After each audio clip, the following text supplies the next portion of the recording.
Content warning. This episode contains a series of incessant, barely competent impressions of the late actor Sir Sean Connery. Listener discretion is advised. You are listening to The Hero's Journey. I'm Jeff Garvin. And I'm Dan Zarzana. Let the journey begin.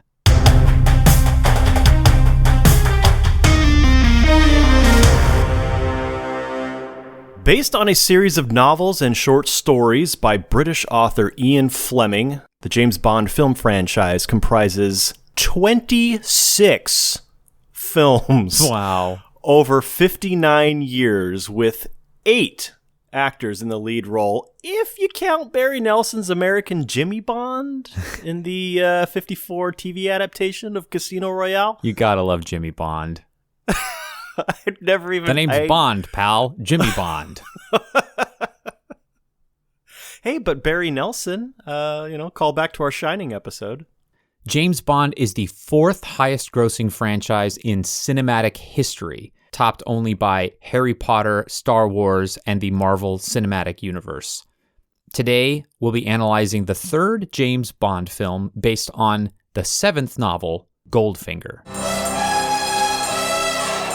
Adjusted for inflation and depending on which source you trust, Goldfinger is either the 2nd or 3rd highest grossing Bond film of them all, edged out only by Skyfall and Thunderball, or maybe just Skyfall. All of which had killer theme songs.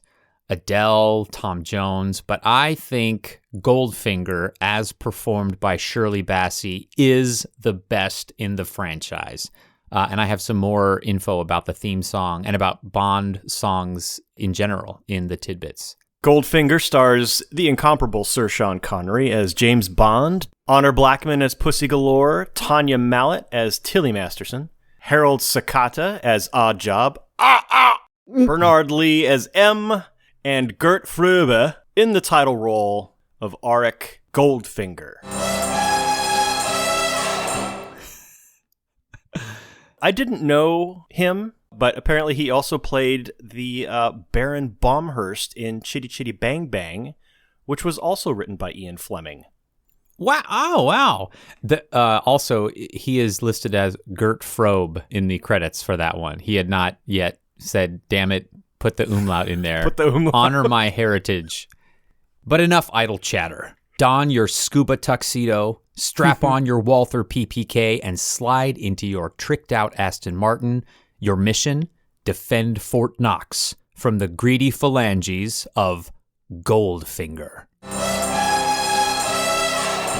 I'm going to try to not put in the wow, wow, wow, wow, wow every time one of us says Goldfinger. You should have a little soundboard cue. Act 1 of The Hero's Journey begins with the world of common day, where we see our main character in their status quo, normal life. You talked about how James Bond movies always begin with kind of the end of the previous mission. Right. To kind of slide you in. Yeah. Action style. So that's what we've got here. And this is the first film to do it in the series, but it established a trend that has persisted throughout the franchise. Yeah. So James Bond, and I laughed when I saw like there's a seagull floating along the water, and then it rises up and it's sitting on James Bond's head. How is that? It's part of a little mask. Is that like to mask the bubbles because it's supposed to be that like the seagull is farting? Like, why would you draw attention to your stealthy scuba thing by having? And then there's the super speed up. Like, I don't know if Sean Connery was taking too long to take the helmet off. Right. Or what, but he's like trying to take it off and you see him sort of struggling with the strap. Right. And then the film speeds up really fast and he throws it off into the water. It's a Bruce Lee reverse jump into the tree kind of effect there. It was a really bizarre moment. But anyway, so James Bond is in an unnamed, possibly Latin American country of some sort, Central America. And he is infiltrating a postmodern dry cleaning solvent supplier and destroys their operation by squirting volatile banana-flavored Go-Gurt on red video game explosive barrels. It's totally like a giant tube of poster putty that he's squeezing out onto these barrels. So what we learned about Bond is he's an effective operative. He's suave, shrugging out of this wetsuit to reveal a pristine white tuxedo underneath. Yeah. He is a horn dog, and he Oh is my God. scrappy and resourceful in hand-to-hand combat at the end of the sequence when his tryst with the dancer is interrupted by an assailant. Right. Shocking. We get the beginning. I don't know if it's the first one. I haven't watched the first two Bond movies in a long time, but the trope of punny one-liners happens big time. This film begins a lot of the comedy elements, the outrageous gadgets. Mm-hmm. That kind of stuff was important to the producers, Broccoli and Salzman. They wanted these to be elements of the series to withstand. And they became classic tropes that other films have copied to this day. You were mentioning his prowess. I love in these first few James Bond films, all the fighting is just wild haymakers. I mean, Yeah. And then when you watch, the more recent Casino Royale and the Daniel Craig, the fighting is very modern mixed martial arts style. And it's just so much fun to see these giantly telegraphed punches and swinging furniture. It's basically it's the wrestling style. It's amazing. He mentions judo. So I'm like, wow, is this judo that James Bond is doing? The fight between Bond and Pussy Galore later in that barn is all judo. I mean, they just keep doing the same move on each other over and over, and it's the flip, the wrist flip. Anyway. Yeah. Crazy foreplay. Right. And also, I just wanted to, it's maybe not part of the hero's world of Common Day, but it's part of the James Bond setting the scene. Is before that opening sequence, you get this incredible title sequence, right, of these images projected on this model who is painted gold. And I'll talk a little bit more about Bond title sequences in the bonus audio for this month. Oh, cool. Well, that brings us to Call to Adventure, where the hero is presented with a challenge that renders him unable to continue living in the comfort of the ordinary world.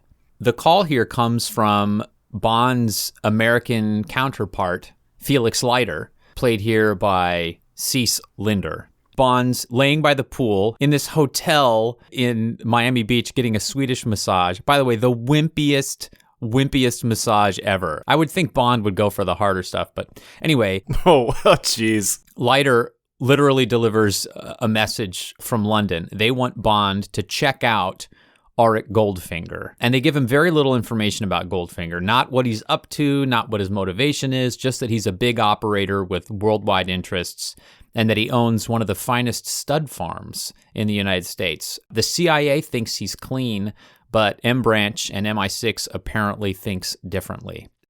Goldfinger appears, comes down these stairs. He's wearing kind of a gold, bowling shirt, Miami, I don't know what that is, but he is wearing gold slippers, bright gold slippers. It's fun to watch these and see a 60s culture versus 2020 culture, 2021 culture. In the first of many problematic scenes, he dismisses his masseuse, Dink, by saying there's going to be man talk, and then he spanks her right on the butt. Right. I think it's fair to say talk. That Bond's misogyny is anything but internalized. So Goldfinger's cheating at cards. Bond disrupts the card game and seduces his escort, Jill Masterson, a name that becomes important later.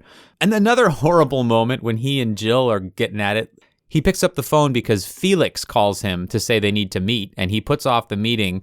And then she's sort of teasing him as he's on the phone, and he puts his hand on her face and pushes her back onto the bed. And she smiles about it, like, okay, I guess, whatever spins your beanie, Jill Masterson. So that's what I see as the call to adventure. Maybe Jill Masterson is into the rough stuff. Yeah, I mean, I'm not judging her. I'm just saying after the spank with Dink, there's a pattern showing up here with Bond. Yeah, he's not only a womanizer, he's an objectifier, although we see another side of him. Anyway.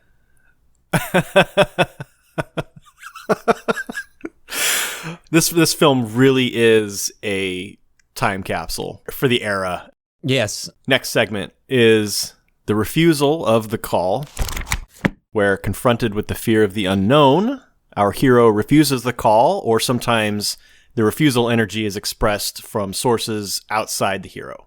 James Bond is a super secret agent. There is no refusal from James Bond.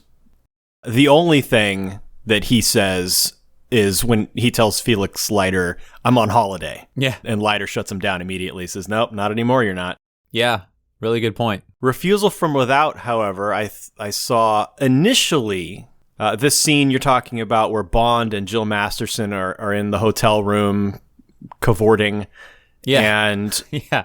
Bond gets up to go to the fridge to get a bottle of 53 Dom Perignon. My dear girl, there are some things that just aren't done, such as drinking Dom Perignon 53 at a temperature above 38 degrees Fahrenheit. My goodness. There's so much liquor snobbery throughout this series, and yes.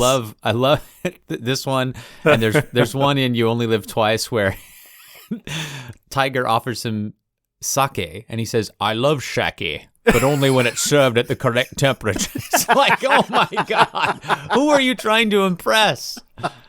Anyway. Oh, that's great.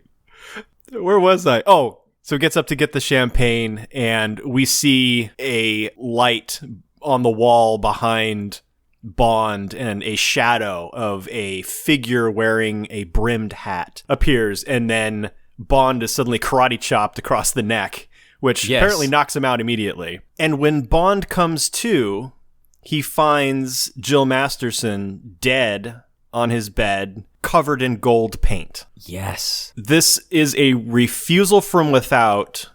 This is a warning. Stay out of my business. That shot where you see Jill Masterson on the bed completely covered in gold, dead, it must have been a shocking image to 60s filmgoers.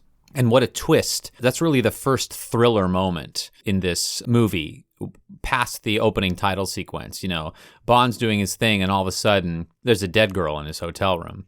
They've only known each other for the afternoon, Bond and Jill Masterson, but he seems to have taken a liking to her, and her murder has really affected him. Yes. He's rather distraught about it. Yeah, he takes it personally. Back in London, in M's office, M senses Bond's dismay at the death of Jill Masterson, and he warns him. This isn't a personal vendetta, 007. It's an assignment like any other. And if you can't treat it as such coldly and objectively, the 008 can replace him. Which I think is another refusal from without from M. Interesting thought. I did want to call out, there's a music cue. The score to Goldfinger is awesome. It's just awesome. And the James Bond films in general. But there's a music cue at 17 minutes into the film that jumped out at me the minute I heard it. And I have a really cool tie-in that I'm going to talk about in the tidbits for that musical cue. Okay, well, we need to pause recording. I'm going to go watch the movie again, the first 17 minutes, so I know what you're talking about. We'll be right back.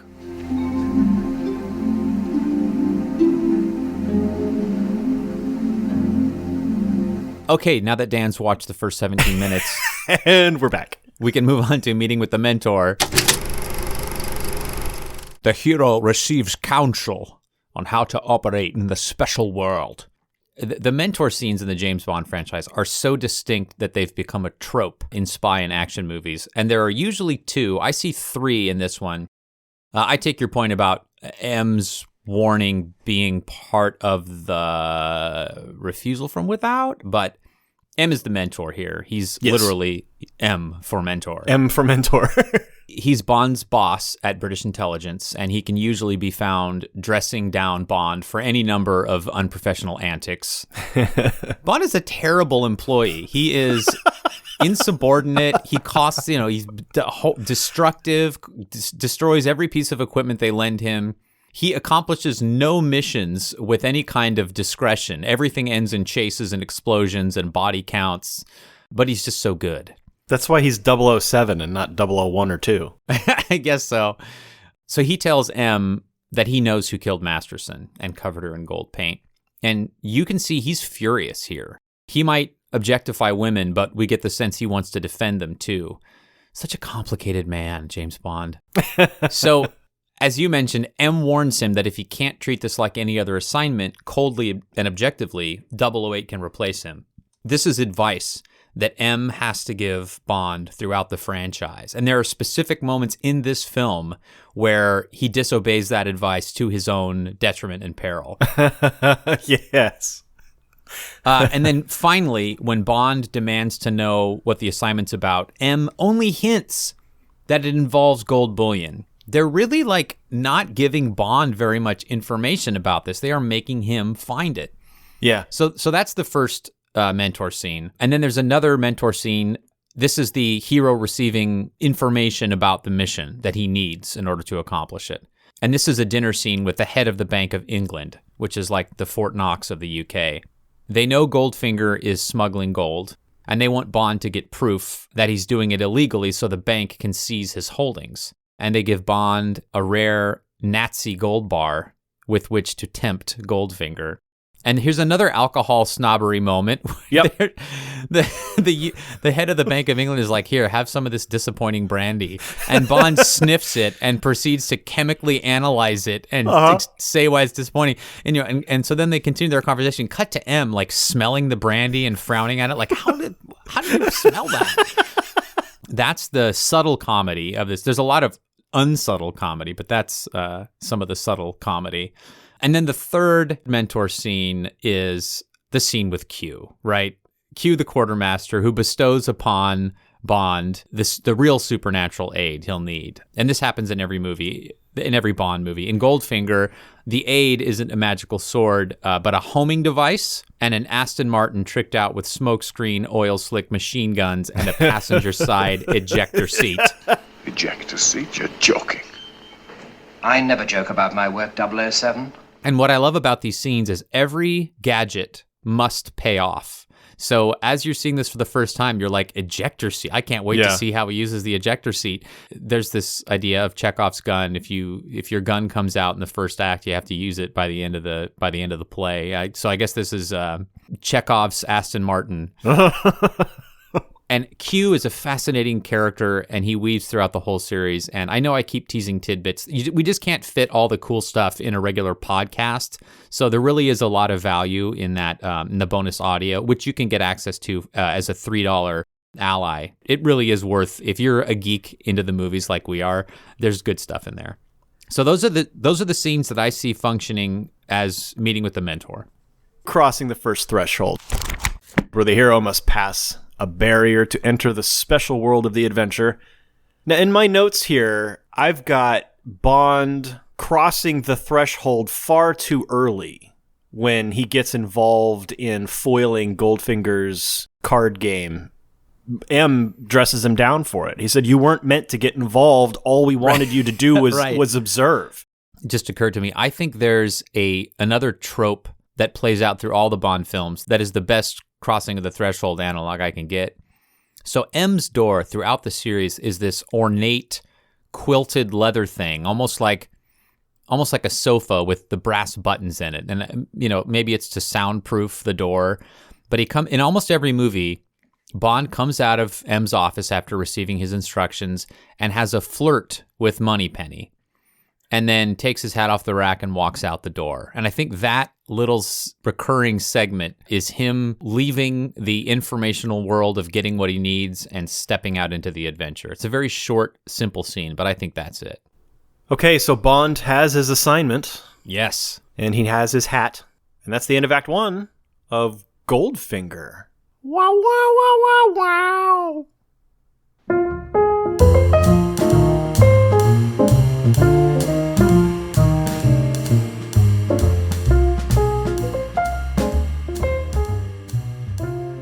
It's time for side quests. What have you watched and played and read? As I said earlier, I know very little about James Bond. When this was selected as the next episode, I watched it, and I wasn't really grabbed by it. And I thought, you know what, this is the third film in the series, and it's not too much to go back and watch the first two films just to see how the character's introduced. Right. And because I was doing some research on Goldfinger, and I had read that the producers, Albert Broccoli and Harry Saltzman, said that with this film, they wanted to introduce comedy, and they wanted to kind of expand the effective Q branch and make the gadgets much more of an element of the films and things like that. So why don't I just watch the first 2 films and I'll see where it all began and how the series and how the character evolves over 3 films. Yeah. So I watched Dr. No and I watched From Russia with Love. Gave them both 4 stars on Letterboxd. I thought they were both really fun. I really enjoyed them. And then I watched Goldfinger again and really enjoyed it much more. Goldfinger went from a 2-star movie to a 4-star movie for me. Wow. I know you give me crap all the time for wanting to read books in order or watch movies in order if they're a part of a series. And for me, really, this is why. You see where it starts and you see where it ends up. I'm experiencing why you feel that way. I also watched Thunderball, so I've now seen the first 4 James Bond films in order. In keeping with your watching things in order, my family and I have been watching all the Marvel Cinematic Universe movies in release order. And last night was supposed to be the Avengers. So we sat down to watch it, and immediately there was like puppy meltdown.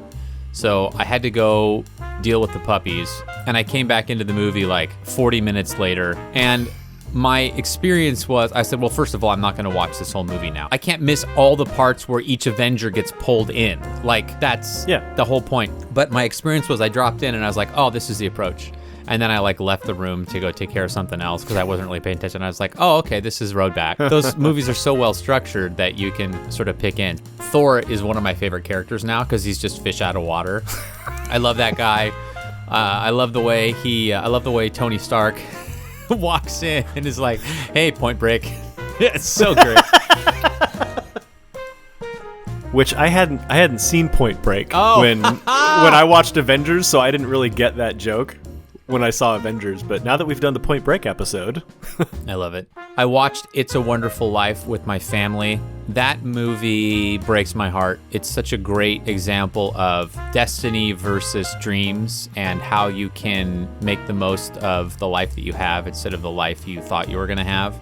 The only other thing I watched is I watched the first 3 episodes of Mr. Robot. It's a hacker played by Rami Malek, but my favorite part is that Christian Slater is this mysterious hacker boss. And I love Christian Slater. Like, I've loved him since Heathers and Pump Up the Volume. And then he went into this period of like guest starring and failed pilots and stuff where he was toned down, Christian Slater. He'd been accused of imitating Jack Nicholson, so he kind of pulled back and really became sort of a milquetoasty, middle-of-the-ground actor. In this, he's back. He is Christian Slater, flipping the double eagle to his critics, and he is just all Christian Slater up in your face. And I love it so much, and I love him. He's my favorite. Back to some Christian Slater-ass Christian Slater. Yes, unapologetic, and he's so great. His eyebrows deserve Oscars.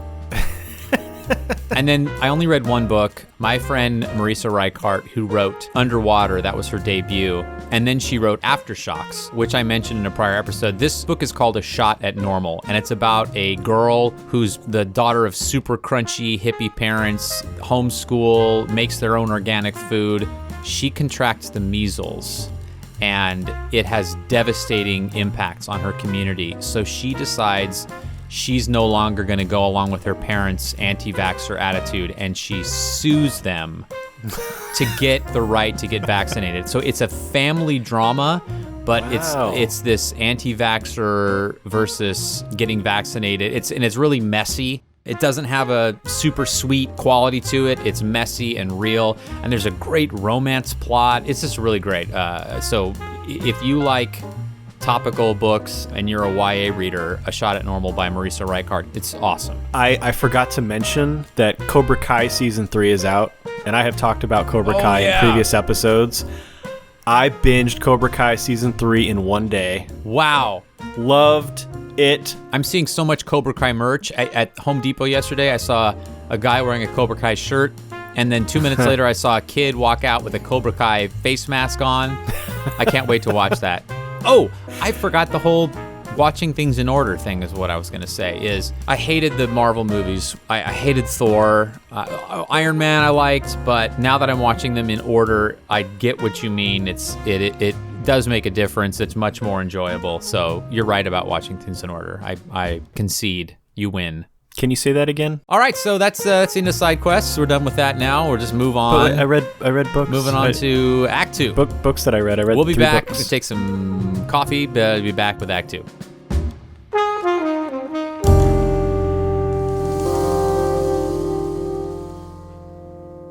Act 2 begins with tests, allies, enemies.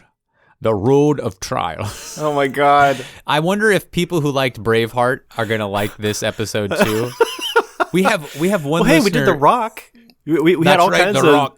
You got to do Connery all through The Rock. We have a listener in Scotland, a patron in Scotland, who wrote us a message after he subscribed and said that he loved Braveheart, and hearing us do all those fake Scottish accents, that was such a vindication. So for those of you who hate my crappy impressions, listen no further.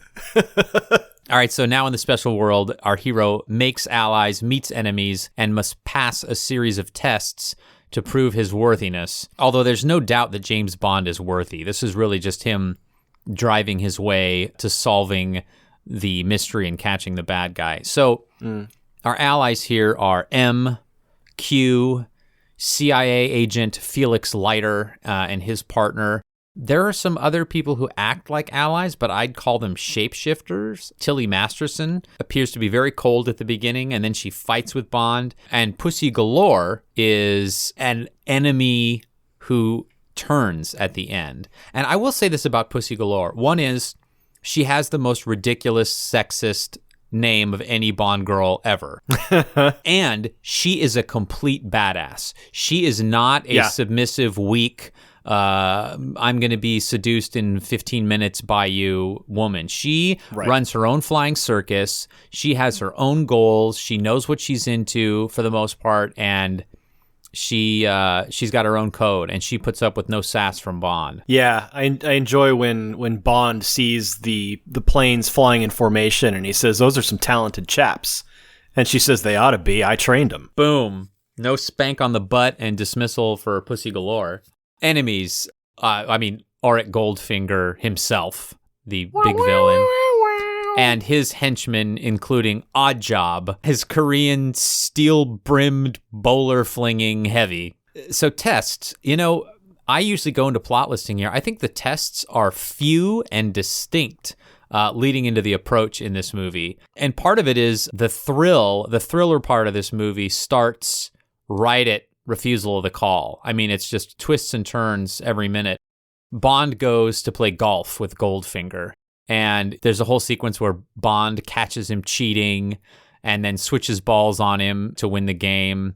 One of the names that was up for my band was Slazenger 7. I thought that was such a cool name. So, but Goldfinger at the end of the game reveals that he knows that Bond is the one who foiled his card scheme. And he warns Bond to stay away. He even says, "I thought our first meeting would have convinced you." Another warning is he has Oddjob decapitate a statue with his bowler frisbee weapon. Yeah.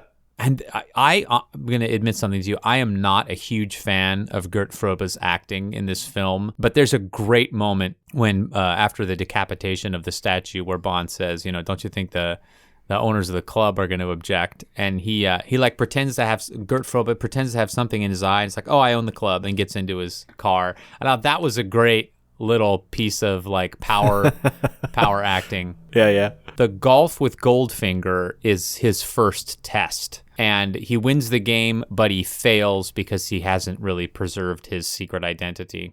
The second test is a sort of a series of vignettes when Bond follows Goldfinger to Switzerland. And he's driving along this road, sort of tailing Goldfinger. And then he's distracted by this beautiful blonde woman who roars past him on the road in her convertible Ford Mustang, right? Somehow she's found a Ford Mustang in Switzerland. He's just been admonished by M, who says, don't get distracted. And Bond even mutters to himself, discipline 007, discipline. But he can't, he has no discipline. He can't resist. Yeah, he ultimately fails his own test. Yeah, he checks the location of Goldfinger's blip on his in-dash radar and then goes zipping off for a premature meeting with womanish temptress. Yeah, uh-huh. So Bond sees that Goldfinger's blip has stalled, and he stops and looks down the hill, and there's Goldie and Oddjob, buying fruit from a roadside vendor, and zing! A shot comes out of nowhere and narrowly misses Blonde, and it's the blonde girl with a hunting rifle. Is this a success because Bond doesn't get shot, or a failure because he lets his guard down? Maybe a little both. We find out later that the shot wasn't meant for him. She's just a totally unprepared shooter and was trying to hit Goldfinger. So now Bond is pursuing her. He's abandoned Goldfinger, and now he's pursuing her, and he uses the spiky spinning wheel blades from Grease to wreck her tires.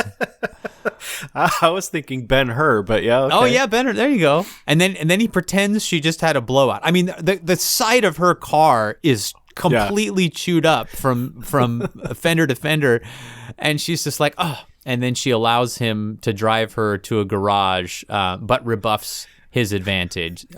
She doesn't allow him; she orders him to take her to a garage. But then she rebuffs his further advances, so that's another Bond loss. So really, those are the tests as I see them. Pretty much, that's the end of the tests. Yeah, that's as far as I got too. Good. Which brings us to approach to the inmost cave.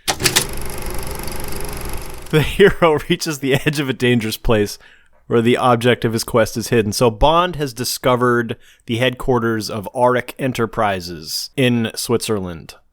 He waits for nightfall.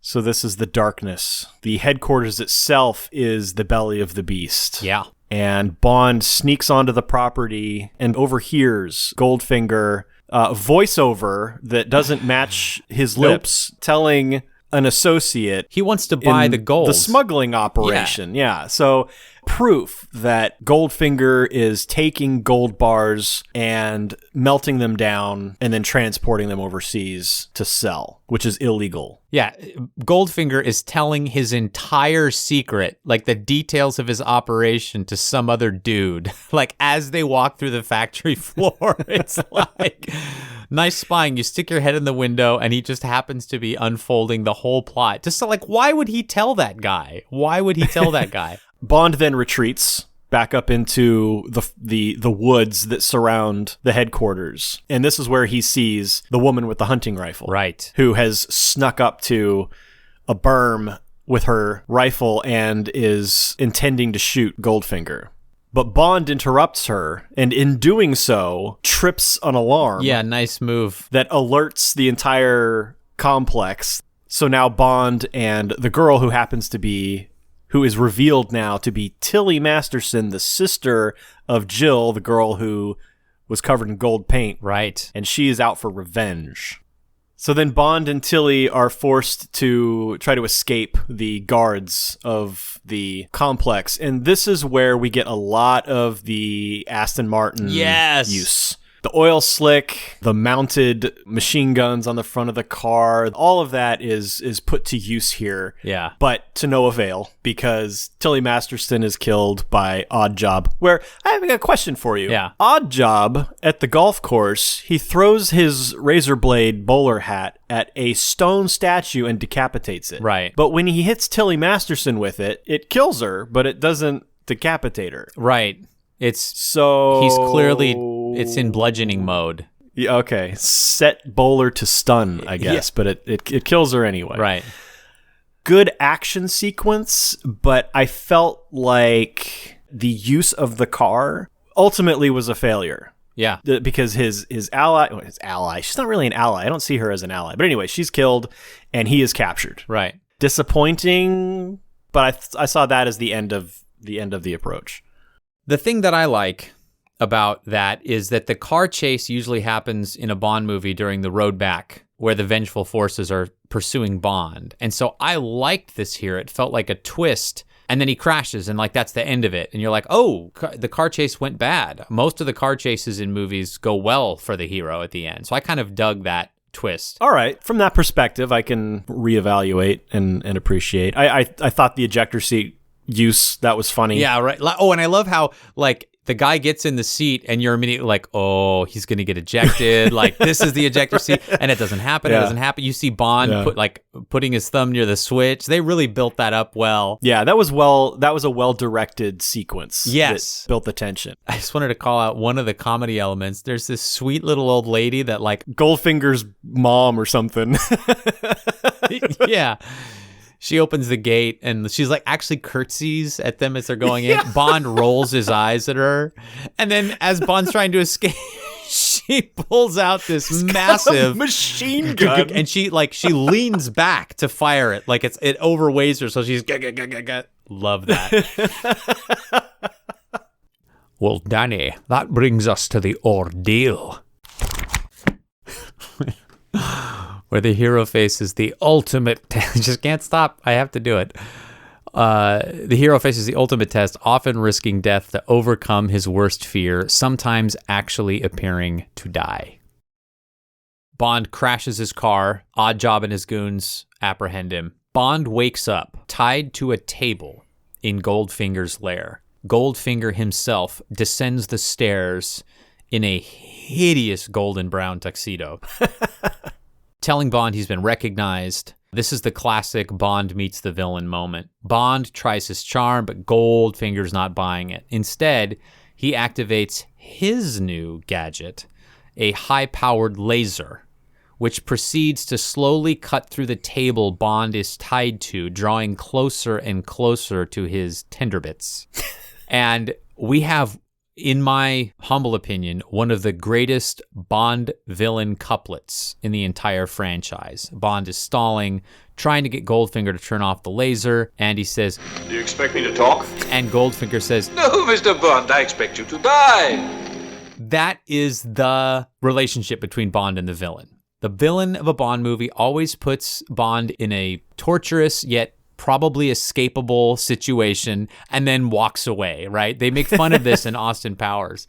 So desperate to save his life and his tenderbits, Bond uses the phrase, he name drops Operation Grottenschlamm, a term that he heard while spying, but he doesn't know what it is. He doesn't know what the meaning is. But the bluff works in some way because Goldfinger decides to keep Bond alive. And a minion approaches with a tranquilizer gun and pumps a dart into Bond, and he goes sleepy night-night. Which is the hero appearing to die segment of the ordeal. Yep. I included in Ordeal Oddjob taking Bond to Goldfinger's stud farm, where he is greeted by Goldfinger himself before being thrown into a cell. That's Bond's ordeal. The final segment of Act 2 is the ultimate boon, or reward. Having faced his worst fear, the hero seizes the object of his quest. Sometimes the reward is not treasure or some kind of silver bullet weapon. Right. Sometimes it's information.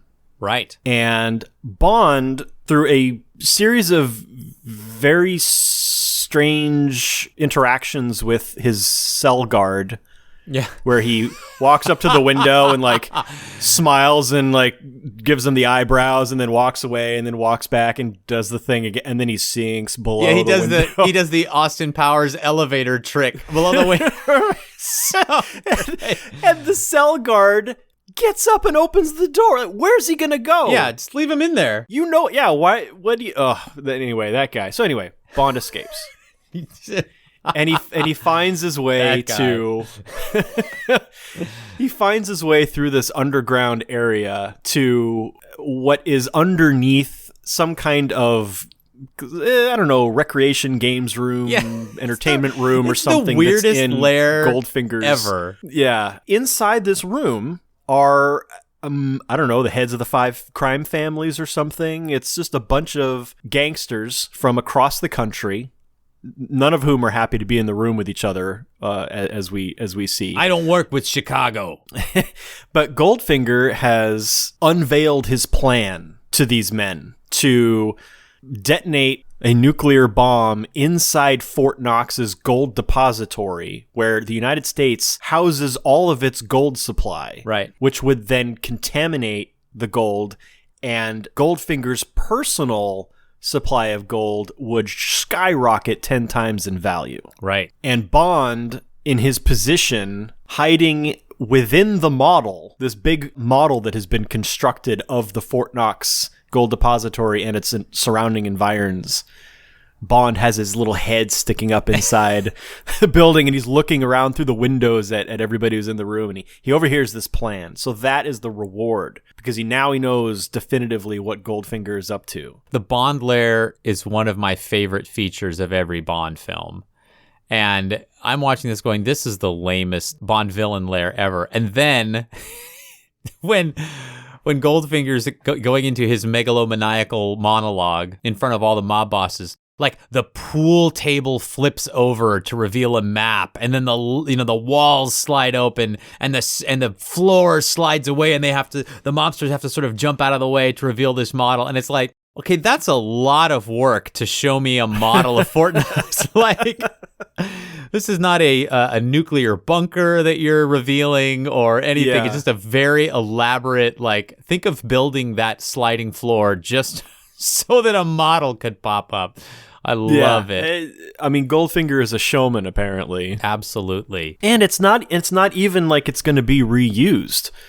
Right. Because he kills these guys immediately. Yeah, it's a one-time thing. But I love the part. It's just a show. It's just bragging. Yeah. I had one other thing that I tagged onto the reward. Bond is able to write out a note to the CIA and fold it into the tracking beacon from his shoe, hoping that Leiter will follow the signal and find the note. So he gets that opportunity. That's part of the reward. Yeah, I agree. Because ultimately that ends up marshaling allies. Yep. That concludes Act 2, Jeff. Wow. Of Goldfinger. Something I noticed with the 007 theme song. Mm-hmm. Da da da da da da da. Mm-hmm. It's 7 notes long. What? Exactly the number of bullets that Brad Pitt fires. to John Doe's head. I hate you so much. I hate you so much. And I'll see you in the Vogler Lounge for the beverage break.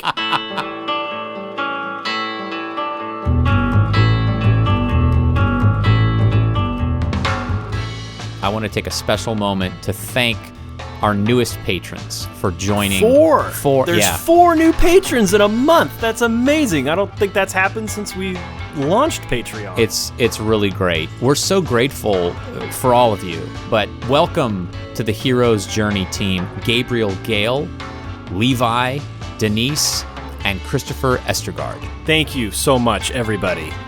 Dan, welcome to the Vogler Lounge. It's time for a drink. Yes, sir.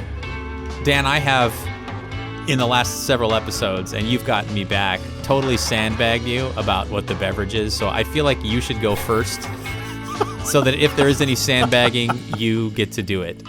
Bond's signature drink throughout the franchise has always been a martini, shaken, not stirred.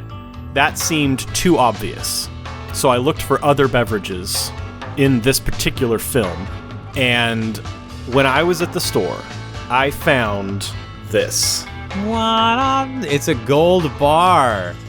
Gold Bar blended whiskey from San Francisco, California. That is a gorgeous bottle. Or is that a box the bottle goes in? Is that the bottle? This is the bottle. Wow. That is gorgeous. Yeah, for sure, photo op for that one. Well, Dan, Bond is seen drinking many things during the extent of the franchise. Most recently, the Bond films struck a deal with Heineken, and Bond can be seen drinking Heinekens in some of the later films. But unlike you, I decided, because I have such a love for Bond films, that I made myself a classic Nice. vodka martini, shaken, not stirred, with 3 olives, as James Bond prefers them. I was unable to locate Bond's favorite vermouth, Lillet, which he is quoted in one of the novels as saying it's the finest liquor he's ever tasted. But I did find an extra dry vermouth from a nearby region of France. Lillet is from the south of France near Bordeaux. This vermouth, which I can't remember the name now, the bottle's not in the room, is from a nearby region of France. Bond's actual favorite vodka from the novels is Wolfschmidt, vodka. And it is still in production, but I was unable to find it. So I used the brand that is most often referred to in the franchise, which is Smirnoff vodka. Dan, clinky clinky. Drinky drinky. Okay, so mine smells like nothing in terms of the alcohol, because vodka has very little scent. I sense a little sweetness from the vermouth, but mostly I smell olive. That's to be expected. This whiskey, it smells like butter. Ooh, I'm ready for that. Like, just butter. There's a little bit. Okay, all right. Now that I'm getting my nose a little bit more into it, there's a little more of a creamy candy. So maybe it's butterscotch now that I'm getting. But before it was like a stick of butter. Wow. All right, let's see what this stuff tastes like. That is like no whiskey I've ever tasted before. Really? Most whiskey really burns. Right. And I'm a big whiskey fan. I've had a lot of different whiskeys. This is 80 proof, so 40% alcohol. That is the minimum alcohol volume required to be classified as such. But this is so smooth and wow, like right in the center of my tongue, it's like there's a little pool of melted butter. Wow. Even now on the finish. God, I want to taste that. I've swallowed it, and there was almost no burn at all, even going down in the throat. A little burning ember in my gut right now, but mostly it's making my mouth water now. And mostly the sensation is, it's just like a little spot of like creamy butter sitting right in the center of my tongue. It's bizarre. I want to try that. I have never had this before. But does it taste good? Yeah, this would be a good sipping whiskey. I wonder what this would be like in a cocktail. If it would add a sweetness. I'm going to give myself a taste test here. So, well, the first thing I notice about it is that it's very cold. And I really like drinking cold cocktails. I like my whiskey cold, so I like that it's cold without having ice, without being diluted, right? Because it's shaken with ice. Do you store your vodka in the freezer? I do not. I poured this into a shaker with ice and shook the hell out of it and poured it into a glass. So I taste nothing in terms of the vodka. It's very transparent, which is great because cheap vodkas have a minerally taste. But I taste a little bit of the sweetness of the vermouth, and then I do get some of the olive flavor. I used pimento olives, which are classic cocktail olives, but I don't taste any tomato or pimento residue. It's very clean. Tomato? I remember, pimentos are they're in the tomato family. They're red bell pepper. Wow, I don't know. I don't taste any red. What the hell do I know about anything? I'm going to have to look that up. I'm going to have to fact check myself. I remember hating martinis. Like when I first turned 21 and I wanted to try a martini, I remember thinking, oh, this is awful. But maybe... They're pretty astringent, aren't they? Not so much. After drinking whiskey, which is my preferred spirit, this is very smooth. There's hardly any bite. It does leave your tongue a little dry in the center, and so I feel my salivary glands kicking in to compensate. But unlike the sort of bite that whiskey sometimes has in the stomach, I just feel like warmth through my face and neck and down into my belly. It's very smooth and gentle. I just looked up pimento. Yeah. A pimento, or cherry pepper, is a variety of large, red, heart-shaped chili pepper that measures 3 to 4 inches long and 2 to 3 inches wide. They are green when immature and turn red when they reach maturity.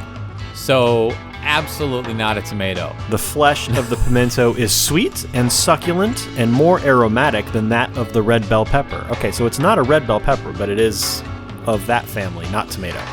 But they are all fruit. There is that adjacency. There you go. I might have to pour myself another for Act 3. Well, let's get our buzz on and get back to analyzing Goldfinger.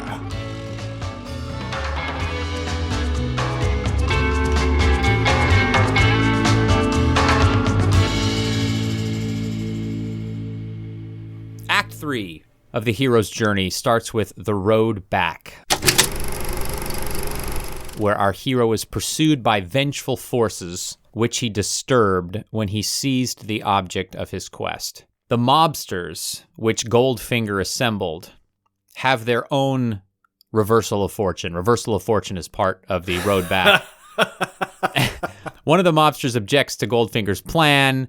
Goldfinger leads him away to, quote, take care of him, unquote. And while he's gone, the walls of the unnecessarily elaborate Goldfinger lair close up, and gas fills the room, killing the mobsters. They all fall just instantly, comically. Meanwhile, Bond has written out his message to the CIA and folded it into his shoe heel. But he has his own reversal. So he's recaptured by Pussy Galore, who takes him before Goldfinger. But Bond manages to slip the note with the homing beacon into the mobster's pocket, the mobster who's being driven away to be taken care of. So at this point, yay, Felix Leiter to the rescue. Only not, because they pick up Bond's now moving signal, and they're going to get the note, and they're going to thwart Goldfinger's plan, but no, Oddjob whacks the mobster and crushes his car, which kills the homing signal. So now Leiter and his partner are like, well, I guess we're just going back to the stud farm. But the reversals keep coming. This part of the movie, everything is going wrong for Bond. Leiter and his partner turn up at Goldfinger's farm and look through the binoculars to sort of check on Bond. But Goldfinger is hosting him on the patio, having drinks. And then they see him walking off with a beautiful blonde, Pussy Galore. And so Leiter's like, it's Bond doing his thing. He's got it under control. But during that patio beverage, Goldfinger explains to Bond his true plan to set off an atomic bomb. So he's convinced the mobsters that he's going to steal the gold and repay them their million tenfold. But that's not what's happening. His true plan, as you mentioned during the ordeal. Oh, that's right. I misstated the ordeal. The mobsters thought they were going to rob Fort Knox, not destroy it. Yeah, he owes all the mobsters $1 million, and he says, well, you can have your $1 million now, or you can have 10 tomorrow. We're going to rob Fort Knox. But Bond basically says, hey, I've been doing the math. $15 billion in gold bullion weighs 10,500 tons. 60 men would take 12 days to load it onto 200 trucks.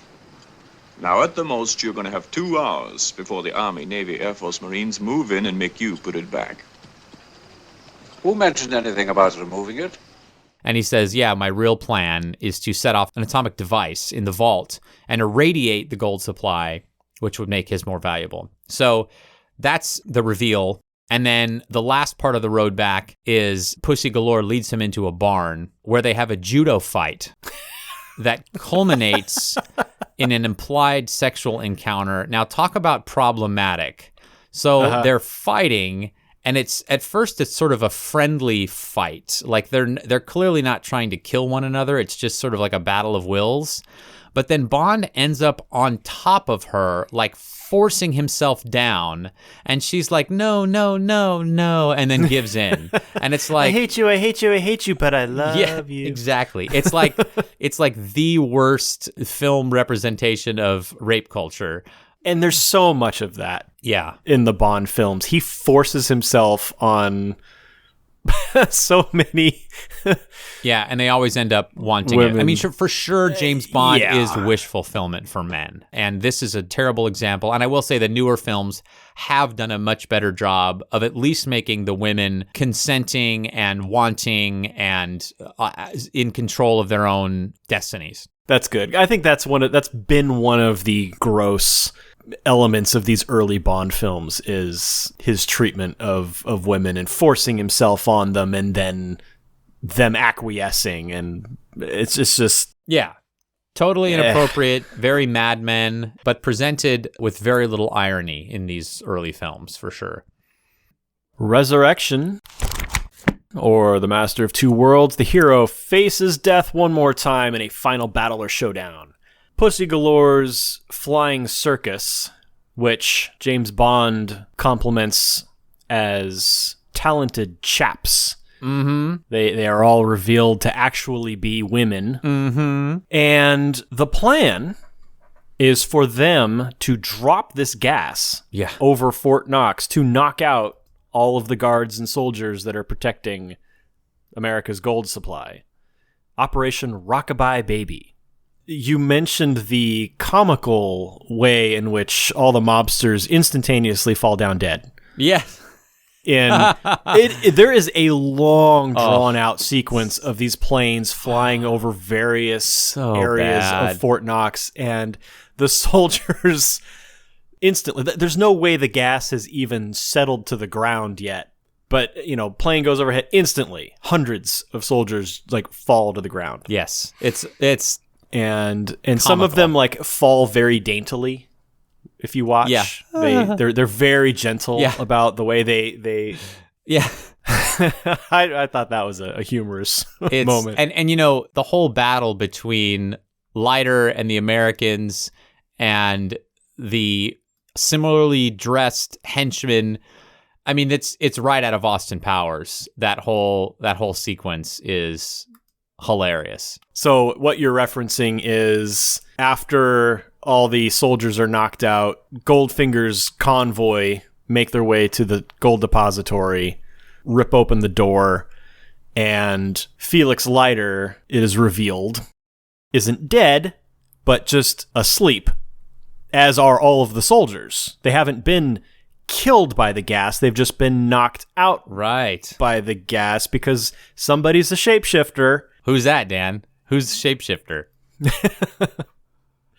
Well, later on, Felix reveals that Pussy Galore, maybe as a result of her fake judo match with Bond in the hay barn, has decided to switch sides. Right. And she's had a crisis of conscience. And instead of the lethal Delta 9 gas, she has switched the gas on all of her planes to just a knockout gas.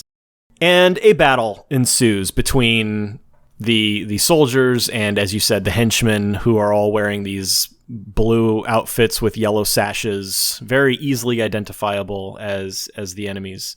And there's the sequence of Bond inside the gold depository, his battle with Oddjob. Goldfinger has a disguise and a giant golden revolver. Yes. Which the first man with a golden gun. That's right. Yep. Him with his very heavy German accent convinces the American soldiers that he is on their side. Right. And escapes. But ultimately the soldiers and Bond prevail. The other thing that I liked about, we were talking about the car chase that ends unsuccessfully. I liked that Bond gets to the bomb and just has no clue how to stop a bomb. That's never been a part of his training. Yeah. Whereas in every other spy movie, the spy knows which wires, or it's just someone talking in his ear, or this is the wire you cut. So I really like that just some schmo from the CIA who's been called in. And he just flips it off. It was hilarious. So it seems the day is saved. The bomb has been disarmed. Oddjob has been eliminated. And Felix Leiter puts Bond on a plane to D.C. because the president wants to thank him personally. Right. And in the air, Goldfinger shows up in the plane. Yeah. Are you having lunch at the White House, too? In 2 hours, I shall be in Cuba.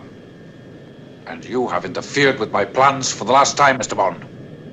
It's very dangerous to fire guns in planes. I even had to warn Pussy about it. And there's a callback now to a conversation earlier, the last time Bond was in a plane, and Pussy Galore was the pilot. She has a gun, and he says, if you know anything about firearms, that gun is a .45. The slug will go through me and through the fuselage, and it'll suck us both out to our deaths. Same thing happens here. Goldfinger's gun goes off, and he is sucked out of the window. Yeah, what a great way to die. The plane goes down in the ocean with Bond and Pussy Galore at the pilot seats trying to level it off. Awesome. It appears from the audience's perspective that the hero is dead once again, but they have survived because they parachuted out. That brings us to Return with the Elixir. Freedom to Live, appropriately titled by Mr. Campbell. The hero, having won some precious treasure or reward, now returns to the ordinary world to share the spoils of battle. Well, Bond isn't dead.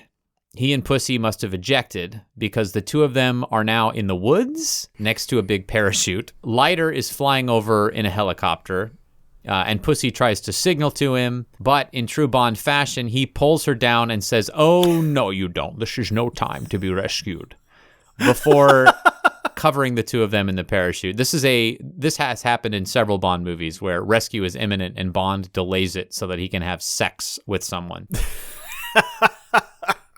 Thus, Bond returns to his ordinary world of narrowly escaping death and making love to women. Oh, James Bond. Operation complete. Seal and classify the files. We shall speak of this never again. Dan, we have crossed a special milestone. We now have more demigod patrons than there are 00 agents. Whoa! That's a pretty specific milestone, though. Only applicable to this episode, isn't it? Is there like a second branch of agents, like single O, where the prospective agents like sit around in the barracks waiting for 00s to retire? Okay, while you horse around, I'm going to thank our demigods. Her Majesty's secret patrons. Both boys react. Gabriel Gale, Jeff Scott, John Peterson Jr., Joseph Wilbur, Quantum of patrons. Michelle Calderon, Ami Garvin. The patron who loved me. Let me do this. It's because they're our wives. That's our wives. Erica Garvin, Scott Sanford, and Chris Bodeker. Patrons are forever. Okay, that one's pretty good. Hey, if you like what you're hearing and you want to support a couple of writers doing their thing, please go to patreon.com/heroesjourney and become a patron to gain access to bonus audio and video content, and even, as of recently, bonus episodes. We would also like to thank Dean Ethington for designing the Heroes Journey podcast logo, Taylor Jordan for composing the Heroes Journey podcast theme music, and Jason Dorff for the episode artwork. Goldfinger is copyright 1964 Danjak LLC. Patron pussy. No. No. Oh, gosh. It's Bond. Okay, I'm going to get myself in trouble. Thanks again for listening. Until next time. On. Journey on. It's like Octopussy, but it's...